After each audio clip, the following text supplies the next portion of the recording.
বিসমিল্লাহির রহমানির রহিম। আমি রোজি কিচেন থেকে বলছি। আসসালামু আলাইকুম। আজকে আপনাদের আমি মাংসের কিমার পুর ভরা চপ বানিয়ে দেখাবো। তো প্রথমে আমি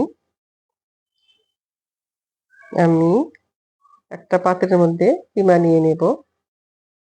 কিমা নিয়ে তার মধ্যে পুদিনা পাতা, পেঁয়াজ, কাঁচামরিচ দিয়ে মাখিয়ে নেব।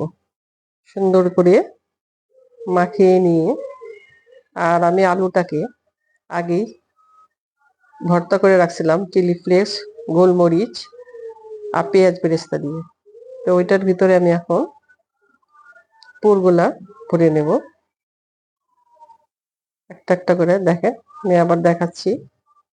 এই যে প্রথমটা স্কিপ হয়ে গেছে, দেখানো হয়নি। এই যে এভাবে করে আলুর মধ্যে পুর ঢুকিয়ে সুন্দর করে আমি নেব। নিয়ে এভাবে করে সবগুলো করে নেব। করে নিয়ে এখন আমি একটা ফ্রাই প্যানে তেল গরম করে নিলাম আর একটা ডিম ফেটে নিলাম। ডিমের মধ্যে চুবিয়ে ভাজবো। এটা খুবই আরো ভালো, চপটা আরো টেস্টি হবে। স্বামী কাবাব, জালি কাবাবের মতো আমি চপগুলা দিয়ে দিলাম।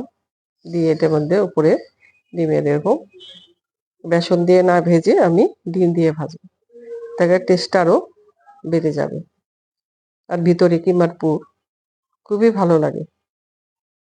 এইভাবে করে আমি ভেজে সুন্দর করে আপনাদেরকে আমি পরিবেশন করে দেখাবো। এভাবে আপনারা চপ বানিয়ে খেয়ে দেখবেন, খুবই টেস্টি, খুবই মজা লাগে দেখবেন।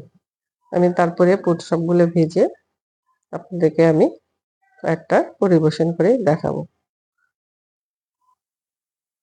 ডিমের পুর ভরেতে চপ বানান, এরকম কিমার পুর ভরে চপ বানিয়ে খেয়ে দেখবেন, খুবই ভালো লাগবে, খুবই টেস্টি লাগবে। এই যে সবগুলা বানিয়ে আমি একটা পাত্রে পরিবেশন করে দেখালাম।